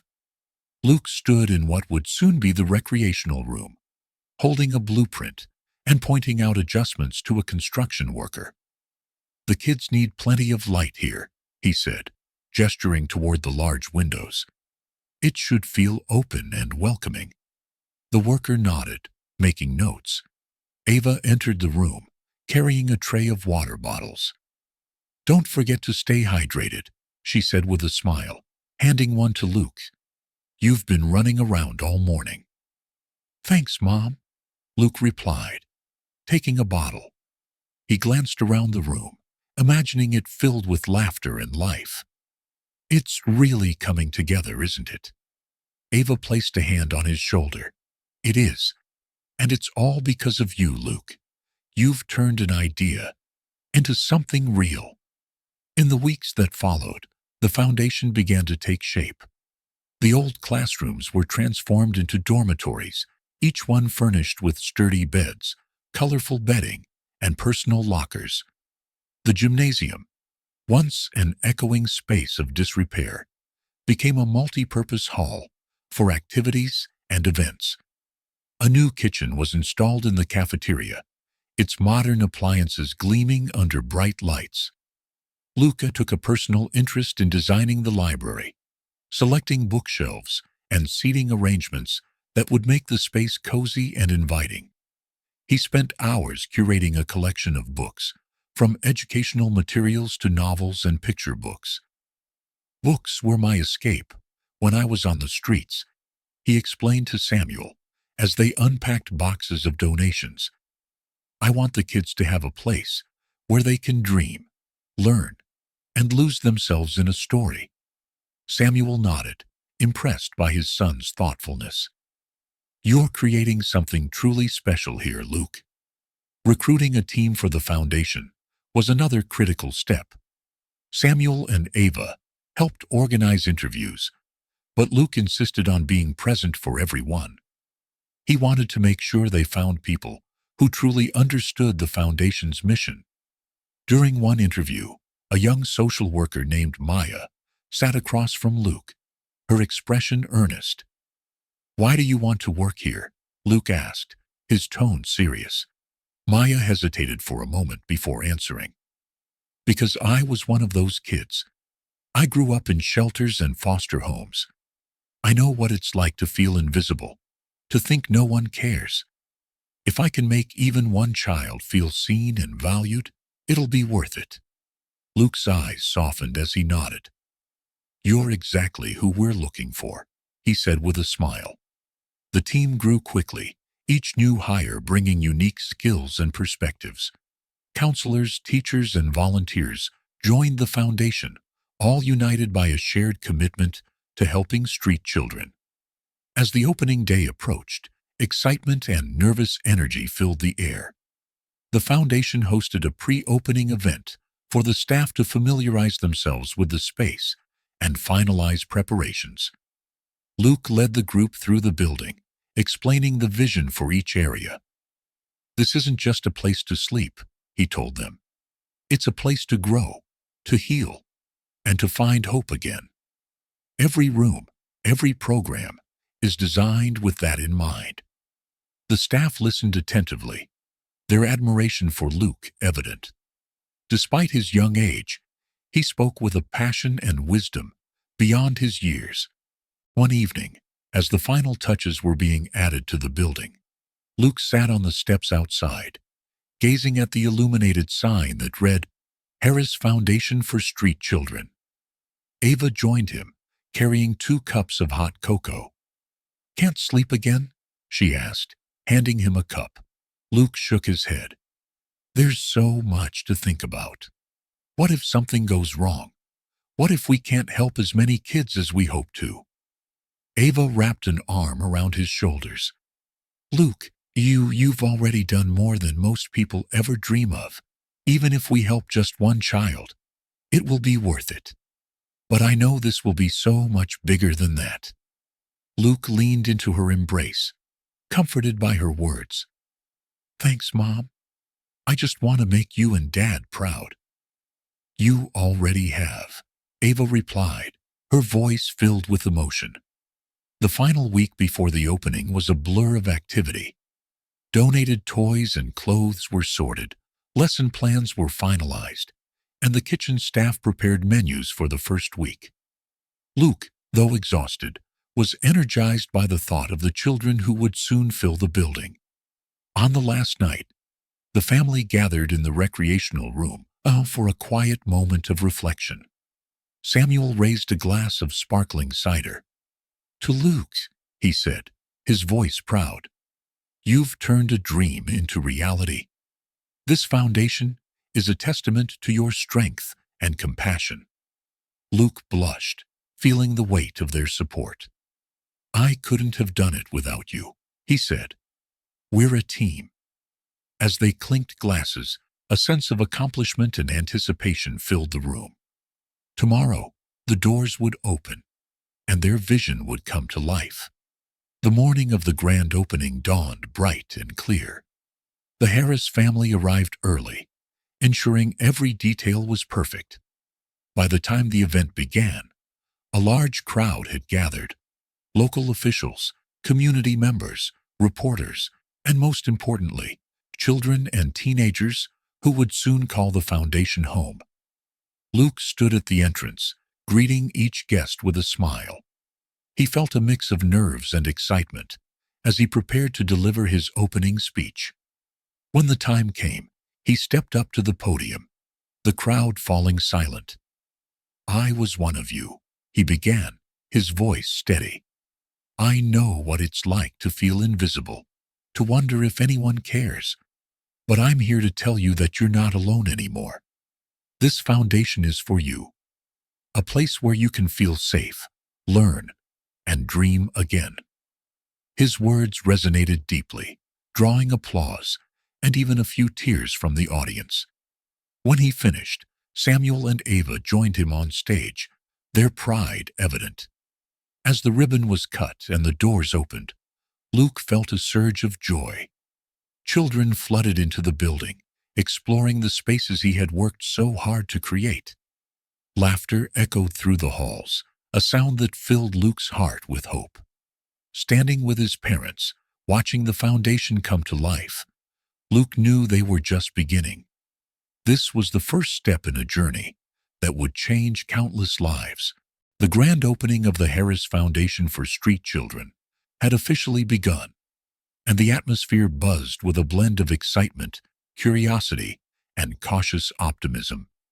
The courtyard was filled with children of all ages, social workers, community leaders, and reporters eager to capture the event. Luke stood near the entrance, watching the scene unfold with a mix of pride and nervous anticipation. This was it, the culmination of months of planning, hard work, and sleepless nights. The foundation was no longer just an idea. It was alive, a haven for those who needed it most. Ava approached him, her face glowing with pride. "You're doing great, Luke. Look at all these kids. They already seem happier." Luke nodded, his eyes scanning the crowd. "It's amazing to see them smiling, but I can't shake the feeling that there's so much more to do." Ava placed a reassuring hand on his shoulder. "One step at a time, sweetheart. You've already changed so much." Samuel joined them, carrying a clipboard. "Luke, it's almost time for your speech. Are you ready?" Luke took a deep breath, steadying himself. "As ready as I'll ever be." The crowd gathered in front of a small stage, set up in the courtyard. Samuel stepped up first, his commanding presence drawing everyone's attention. "Ladies and gentlemen, thank you for being here today. This foundation is a dream come true, but it wouldn't exist without the courage and vision of one remarkable young man. Please welcome my son, Luke Harris." Applause erupted as Luke took the stage. His hands trembled slightly, but as he looked out over the sea of faces, children who had once felt as hopeless as he had, his nerves faded. He spoke from the heart. "Thank you all for coming. This foundation isn't just about providing shelter or food, though those things are important. It's about giving kids a chance to believe in themselves, to know they matter, and to dream of a brighter future. I was once where many of these kids are now. I know how hard it is to feel invisible, to wonder if anyone cares. But you're not alone anymore. We're here for you." His words resonated deeply, and the applause that followed was both loud and heartfelt. Samuel and Ava watched from the side, their eyes glistening with pride. After the speeches, the guests were invited to tour the building. Children raced down hallways, exploring dormitories, classrooms, and recreational areas. Laughter echoed through the once empty school, filling it with life and energy. Luca led a group of teenagers through the library, their faces lighting up at the sight of shelves filled with books. "You can borrow any book you like," he explained. "And if there's something you want that we don't have, let me know, and I'll get it for you." A shy girl raised her hand. "Really? Any book?" "Absolutely," Luke said with a smile. "This is your library." The event was a resounding success, but it wasn't without its challenges. Midway through the day, Luke noticed a commotion near the entrance. A man, disheveled and visibly nervous, stood at the doorway hesitant to enter. Luke's heart skipped a beat as recognition hit him. It was Mr. Matthew, the man whose cruelty had sparked this entire journey. Luke's initial reaction was a mix of anger and disbelief. What was he doing here? Samuel approached Luke, his expression guarded. "Do you want me to handle this?" Luke hesitated, his emotions warring within him. Finally, he shook his head. "No, I need to do this." He walked toward Mr. Matthew, who looked up with weary eyes. The once arrogant businessman was a shadow of his former self, his clothes worn and his face lined with regret. "Mr. Matthew," Luke said evenly, "why are you here?" Mr. Matthew shifted uncomfortably, avoiding Luke's gaze. I didn't know where else to go. I've lost everything, my business, my home, my friends. I've been on the streets for months." His voice broke. "I know I don't deserve your help after everything I did, but I'm desperate." Luke stared at him, memories of that humiliating party flooding back. He had every reason to turn Mr. Matthew away, to make him feel the same rejection Luke had once endured. But as he looked at the broken man before him, another thought took hold. "I've learned a lot since that night," Luke said, his voice calm but firm. "And one thing I've realized is that holding on to anger only hurts me. This foundation is about second chances, and I won't deny you one." Mr. Matthew's eyes filled with tears. "Thank you," he whispered. "I don't know how to repay you." "Start by helping others," Luke replied. "If you're serious about turning your life around, there's plenty of work to be done here." By the end of the day, the foundation was buzzing with activity. Luke sat with his parents in the quiet of the cafeteria, reflecting on the day's events. "You handled that situation with Mr. Matthew better than I could have," Samuel admitted. "You showed incredible grace, Luke." Luke shrugged, his expression thoughtful. He's not the same person he was that night. And if this place is going to be about forgiveness and hope, I have to live by those values. Ava smiled, placing a hand over his. "You've grown so much, Luke. We're so proud of you." Luke looked around the room, imagining the possibilities. "This is just the beginning," he said. "There's so much more we can do." As the sun set on the foundation's first day, the Harris family felt a profound sense of accomplishment. The journey had been long and filled with challenges, but they had created something that would change lives. And Luke knew this was only the start of an even greater mission. The soft hum of activity filled the Harris Foundation as another day began. Luke stood by the large windows of the main hall, watching the children play outside. Despite the joy he saw on their faces, his thoughts kept drifting back to the events of the opening day, and to Mr. Matthew. The man's appearance had been a stark reminder of how drastically life could change. Luke had never imagined he'd see the once powerful businessman so broken. Yet here he was, seeking help from the very boy he had once humiliated. The memory of that night still stung, but Luke knew he couldn't let bitterness cloud his judgment. "Luke," Ava's voice pulled him from his thoughts. She approached him with a warm smile. "You've been quiet all morning. Is everything okay?" "I've been thinking about Mr. Matthew," Luke admitted. "He's here, but I don't know if I trust him. What if he's only pretending to change?" Ava placed a comforting hand on his shoulder. "Trust is earned, Luke, but offering him a chance to prove himself is a kindness that shows your strength. Just take it one step at a time." Later that morning, Luke found Mr. Matthew in the foundation's kitchen, nervously washing dishes. The man looked out of place in the simple volunteer apron, his hands trembling slightly as he worked. "Mr. Matthew," Luke called softly. The older man turned, startled. "Luke," he said, his voice hesitant. "I wasn't expecting you." Luke crossed his arms, studying him carefully. "I've been thinking about what you said yesterday. You want a second chance, but you have to earn it." Mr. Matthew nodded, his expression solemn. "I understand. I'll do whatever it takes to prove I've changed." "Good," Luke replied. "We're short on volunteers for the maintenance team. It's hard work, cleaning, fixing things, but it's important. If you're serious about helping, that's where you'll start." Mr. Matthew's face fell for a moment, but he quickly recovered, nodding in agreement. "I'll do it. Thank you, Luke."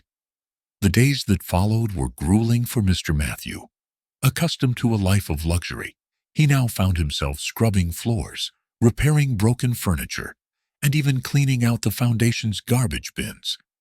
The work was physically demanding, but he never complained.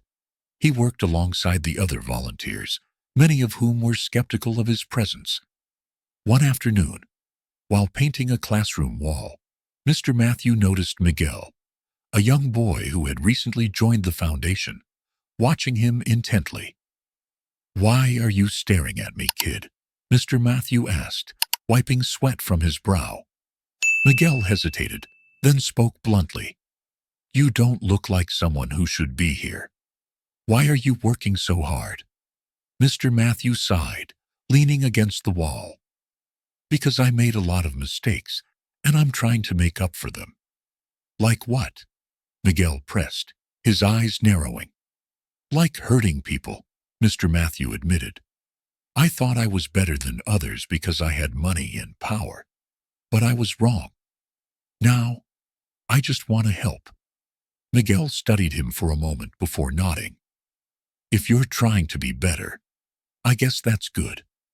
The exchange left Mr. Matthew reflecting deeply. For the first time, he began to see his work not as penance, but as an opportunity to rebuild himself and contribute to something meaningful. Meanwhile, Luke observed Mr. Matthew's efforts from a distance. He noted the man's perseverance and humility, but he wasn't ready to fully trust him yet. One evening, as the foundation quieted down, Luke found Mr. Matthew sitting alone in the garden, staring at the stars. Luke hesitated, then approached. "Do you miss your old life?" Luke asked, sitting beside him. Mr. Matthew chuckled bitterly. "Sometimes, but mostly I regret the person I was back then." "Why did you do it?" Luke asked, his voice tinged with both curiosity and frustration. "Why did you humiliate me at that party?" Mr. Matthew sighed deeply, running a hand through his thinning hair. "Because I was empty inside, Luke. I thought making others feel small would make me feel big. But all it did was make me more miserable." Luke studied him for a moment before speaking. "You've been working hard. But redemption isn't just about effort.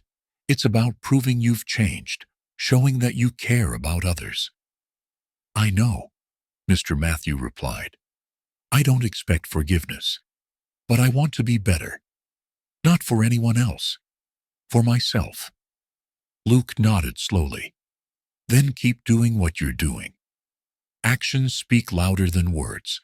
As weeks turned into months, Mr. Matthew became an integral part of the foundation. He mentored older boys, teaching them skills he had learned in his previous career, like financial literacy and business management. Slowly but surely, the children began to warm up to him. One day during a foundation meeting, Samuel spoke up. "I've been impressed by the progress Mr. Matthew has made. He's proven himself to be a valuable member of the team." Luke hesitated before adding, "He's changed. I can see that now. And I think he's earned his place here." The room fell silent for a moment, then filled with murmurs of agreement. Mr. Matthew, seated at the back, lowered his head, overwhelmed with gratitude. The chapter of redemption came full circle when Mr. Matthew organized a fundraiser for the foundation. Using his connections and experience, he brought in donors who had previously ignored the foundation's work. The event was a resounding success, raising enough funds to expand the foundation's outreach programs. As the evening ended, Mr. Matthew approached Luke, a humble smile on his face. "Thank you for giving me a chance, Luke. I'll never forget it." Luke smiled back. "Thank yourself, Mr. Matthew. You're the one who chose to change." In that moment, Luke realized that redemption wasn't just about one person's journey. It was about creating a ripple effect of kindness and compassion. The foundation wasn't just transforming lives. It was healing hearts, one at a time. The Harris Foundation buzzed with activity as the days turned into weeks and the weeks into months. The space that had once been a neglected school was now a vibrant haven for street children. The classrooms hummed with laughter and learning. The dormitories provided warmth and security, and the gym echoed with the sound of playful games and friendly competition. Yet, as successful as the foundation had become, Luke felt an insistent tug at his heart, a whisper that their work had only just begun. Luke sat in his modest office, the walls lined with photographs of children whose lives had been changed by the foundation. Among them was Miguel, a young boy whose story mirrored Luke's own. Luke often found himself drawn to Miguel, mentoring him as a way to give back the same compassion and support he had received from his parents. One afternoon, as Luke was going through paperwork, a knock at his door pulled him from his thoughts. "Come in," he called, setting the documents aside. Miguel stepped in hesitantly, holding a piece of paper. "Hi, Luke. I need your help." Luke gestured for him to sit. "Of course, Miguel. What's on your mind?" Miguel handed him the paper. It was an assignment from one of the Foundation's classes, a simple exercise where the children were asked to draw their dreams for the future. Miguel's drawing depicted a boy standing in front of a large building with a sign that read Hope Center. Luke smiled. "This is great, Miguel. Tell me about it." Miguel fidgeted with his hands. "I want to start a place like this someday, where kids can come and feel safe. But what if I can't do it? What if I'm not good enough?" Luke leaned forward, his voice steady and encouraging. "Miguel, I used to feel the same way. I was scared too. But I learned that when you have a dream, you don't have to do it alone. You ask for help. You take it one step at a time, and you keep going, no matter what." Miguel looked up, his eyes brimming with hope. "Do you really think I can do it?" "I know you can," Luke said firmly. "And I'll be here to help you every step of the way." Later that evening, Luke joined his parents, Samuel and Ava, for dinner. The three of them often used these family meals to discuss the Foundation's progress and plan for its future. As they ate, Luke brought up an idea that had been forming in his mind for weeks. "Mom, Dad," Luke began, setting down his fork, "I think we need to expand the Foundation." Samuel raised an eyebrow. "Expand? How do you mean?" "I've been thinking about all the kids we haven't reached yet," Luke explained. "The ones still out there, struggling on the streets. What if we could create more centers like this one? Not just in this city, but across the country." Ava's eyes widened. "That's an ambitious goal, Luke, but it's also a beautiful one." Samuel leaned back in his chair, stroking his chin thoughtfully. "It's a big undertaking, son. We'd need funding, partnerships, a solid plan." Luke nodded. "I know it won't be easy, but we've seen what this place can do. We've seen how it changes lives. I believe we can do this." Samuel and Ava exchanged a look. Finally, Samuel smiled. "All right, Luke. Let's explore the possibilities. If anyone can make this happen, it's you." Over the next few weeks, the Harris family threw themselves into the task of planning the Foundation's expansion. They reached out to philanthropists, businesses, and government agencies, pitching their vision of a nationwide network of centers for street children. The response was overwhelmingly positive.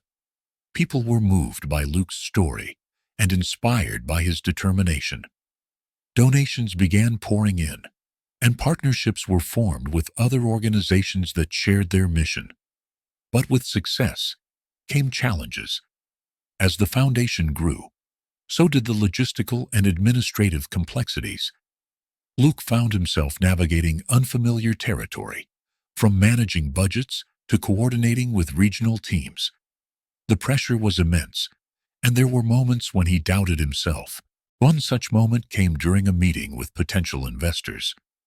Luke had spent weeks preparing his presentation, but as he stood in front of the room, facing a group of skeptical business leaders, his confidence wavered. "What makes you think you can scale this model successfully?" one of the investors asked, his tone sharp. "You're young, and your experience is limited. How do we know you can handle this?" Luke took a deep breath, his hands trembling slightly. "You're right. I'm young, and I don't have all the answers. But I know what it's like to be one of those kids. I know their struggles, their fears, and their hopes. And I know that this foundation works because I've lived it. This isn't just a project to me. It's my life's purpose." The room fell silent, the weight of Luke's words sinking in. One by one, the investors nodded, their expressions softening. By the end of the meeting, they had secured the funding needed to open 3 new centers. As the expansion efforts continued, Luke found himself mentoring more children like Miguel. He shared his story with them, offering encouragement and guidance. One evening, after a particularly long day, Miguel approached him with a shy smile. "Luke," he said, holding out a small notebook, "I've been writing down ideas for my own center. Do you think it's any good?" Luke took the notebook and flipped through its pages, his heart swelling with pride. "Miguel, this is amazing. You're already thinking like a leader." Miguel beamed. "That's because of you. You showed me it's possible." The Harris Foundation flourished, transforming from a single center into a growing network of hope across the country.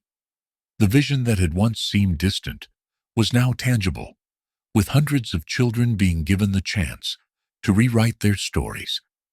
Luke stood at the heart of it all, more committed than ever to the cause that had shaped his life. But with success came an even greater responsibility. Each new center brought unique challenges, and Luke often found himself overwhelmed. He leaned heavily on his parents, Samuel and Ava, as well as the dedicated team they had built. Yet deep down, Luke knew he was still learning how to balance the demands of leadership with his personal healing journey. One morning, Luke walked into the bustling lobby of the Foundation's headquarters. The air buzzed with activity, staff members answering calls, volunteers guiding children to their activities, and visitors touring the facility.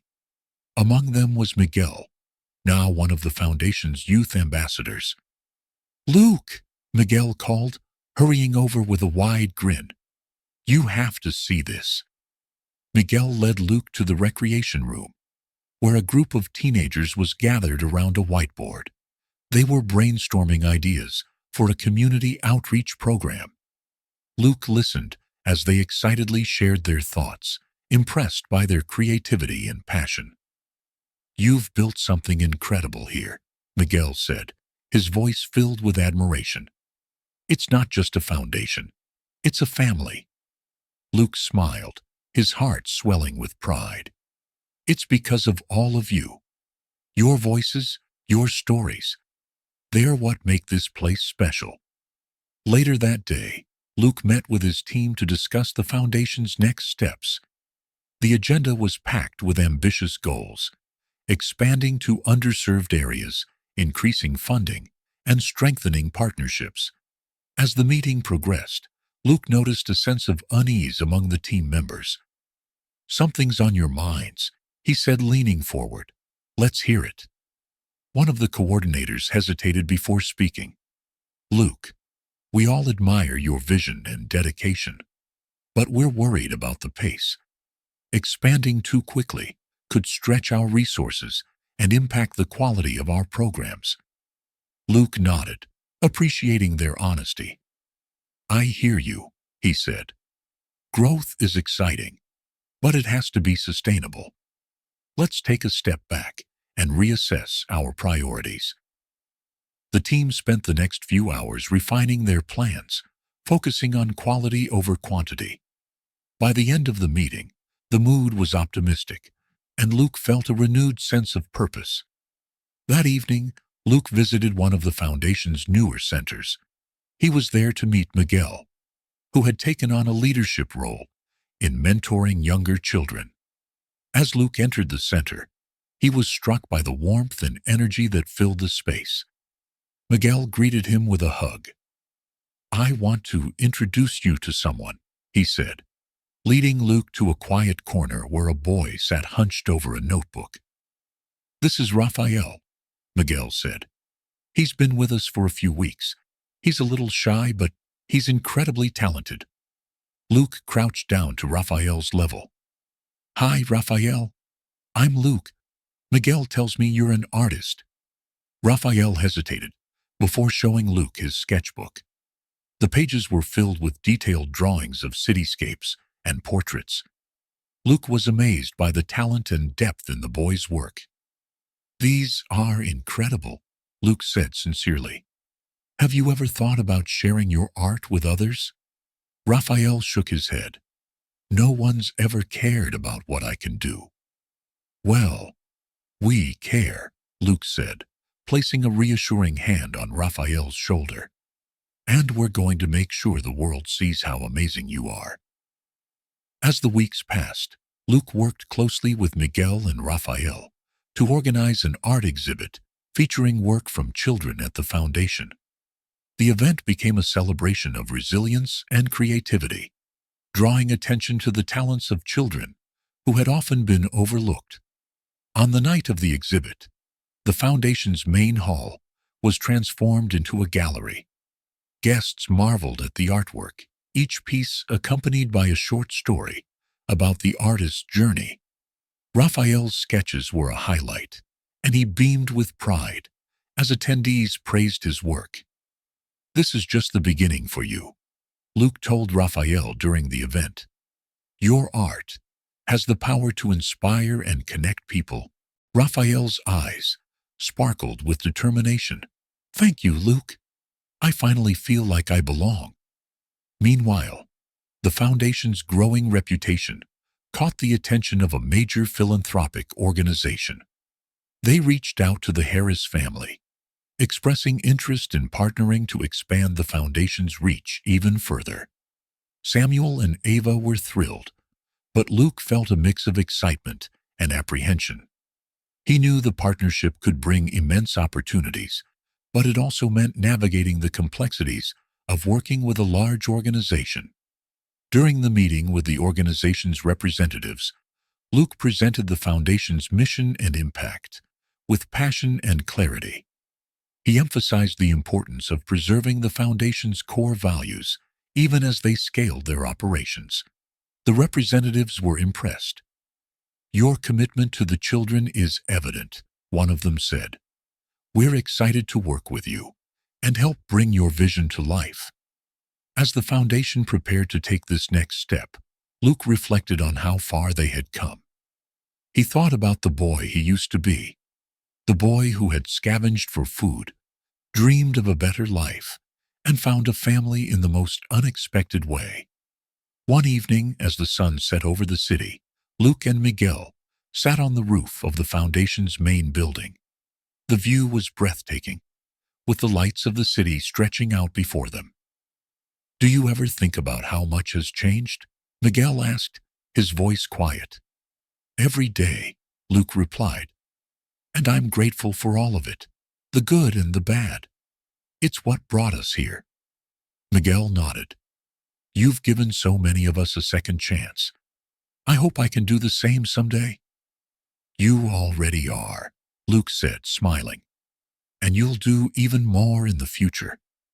As they sat in comfortable silence, Luke felt a deep sense of peace. The journey had been challenging, but it was worth every step. The foundation was more than a place. It was a movement, a legacy of love and hope that would continue to grow long after he was gone. The air was filled with the sound of laughter and excitement as the Harris Foundation prepared to celebrate its 5-year anniversary.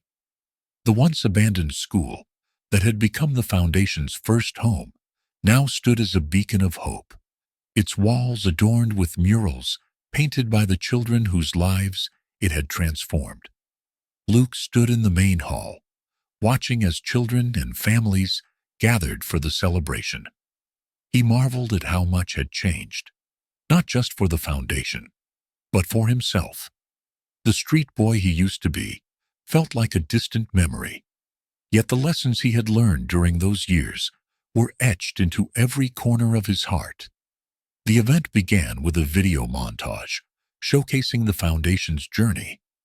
Clips of children laughing, studying, and playing filled the screen, interspersed with testimonials from those whose lives had been changed. "I thought my life was over," one boy said, his voice trembling with emotion. "But this place gave me a second chance. It gave me a family." The audience erupted into applause, and Luke felt a lump form in his throat. He knew every face in that video, every story behind those smiles. They weren't just statistics, they were proof of what love and determination could accomplish. As the program continued, Ava took the stage to address the crowd. Dressed in an elegant but understated gown, she exuded warmth and grace. "Good evening, everyone," she began, her voice carrying through the hall. "Tonight, we celebrate not just 5 years of the Harris Foundation, but the countless lives that have been touched by its mission." She paused, her gaze sweeping the room. "When we started this journey, we didn't know how much it would grow or how deeply it would impact our hearts. But one thing was clear from the beginning. This was never about us. It was about the children, about giving them the hope and opportunities they deserve." Ava turned toward Luke, her eyes shining. "And none of this would have been possible without my son, Luke. His courage and compassion are the foundation's heart." The audience cheered as Luke stepped onto the stage, feeling both humbled and inspired. He adjusted the microphone, his hands steady, despite the overwhelming emotions surging through him. "Thank you, Mom," Luke began, his voice steady but heartfelt. "And thank you all for being here tonight. This celebration isn't just about the Harris Foundation. It's about every single person who believed in this mission and helped bring it to life." He paused, letting his eyes wander over the audience. "When I was a kid on the streets, I never imagined a day like this. Back then, survival was my only goal. But then, something incredible happened. I found my family. They didn't just give me food and shelter. They gave me love and a reason to believe in myself." Luke's voice grew stronger. "And that's what this foundation is about. It's about showing every child that they are more than their circumstances, that they are capable of greatness, and that they are never alone." The room erupted in applause as Luke finished his speech, but the night's surprises weren't over yet. Samuel stepped forward, holding a small box in his hands. "Luke," he said, his voice filled with pride, "you've been the driving force behind everything we've accomplished. And tonight, we want to honor you." Samuel opened the box, revealing a medal engraved with the words, "For transforming lives with love and dedication." Luke accepted the medal, his eyes glistening with unshed tears. "Thank you," he said softly, looking at his parents and the crowd. "But this belongs to all of us, because it's not just me. It's everyone in this room who made this possible." The celebration continued with music, food, and heartfelt conversations. Luke wandered through the crowd, stopping to chat with children, volunteers, and donors.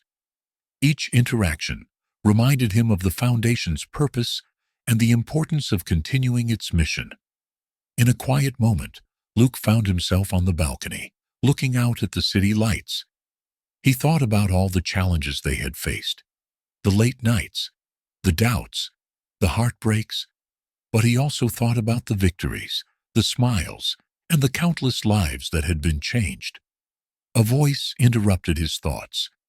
"Deep in reflection, are we?" Luke turned to see Miguel, now a confident young man and a key leader within the foundation. "Just thinking about how far we've come," Luke said with a smile. Miguel leaned on the railing beside him. "You've done something amazing, Luke. You turned your pain into purpose. Not everyone can do that." Luke shook his head. "I didn't do it alone. I had my family, my team, and kids like you reminding me why it all matters." Miguel grinned. "Still, You're the reason we're here. Don't forget that. As the evening wound down, Luke gathered with his parents in the main hall. The celebration was winding down, but the energy in the room was still electric. Samuel placed a hand on Luke's shoulder. You've built something incredible here, son, and it's only the beginning. Ava nodded. This foundation is your legacy, Luke, and it will continue to grow, touching lives in ways we can't even imagine. Luke looked at his parents, his heart swelling with gratitude. It's our legacy, he said firmly. We did this together. The final moment of the night came when a young girl approached Luke. She was no older than 10, her wide eyes filled with awe. Mr. Luke, she said shyly, thank you for helping kids like me. Luke knelt to her level, smiling warmly. You're the reason we're here, he said, and we'll always be here for you. As the girl ran off to join her friends, Luke stood and looked around the room. The foundation wasn't just a place, it was a family, a testament to the power of love, perseverance, and belief in a brighter future. And as the Harris family stood together, surrounded by the people whose lives they had touched, Luke knew that their mission would continue long after this night. The foundation was more than a dream. It was a promise, a legacy of love that would endure for generations to come. Thank you for joining us on this incredible journey of love, resilience, and transformation. Luke's story is a powerful reminder that no matter how dark life may seem, hope can always find its way back into our hearts, and that one act of kindness can ripple into a lifetime of change. Now, we want to hear from you. What part of Luke's story resonated with you the most? Was it his determination, the reunion with his family, or the way he turned his pain into a mission to help others?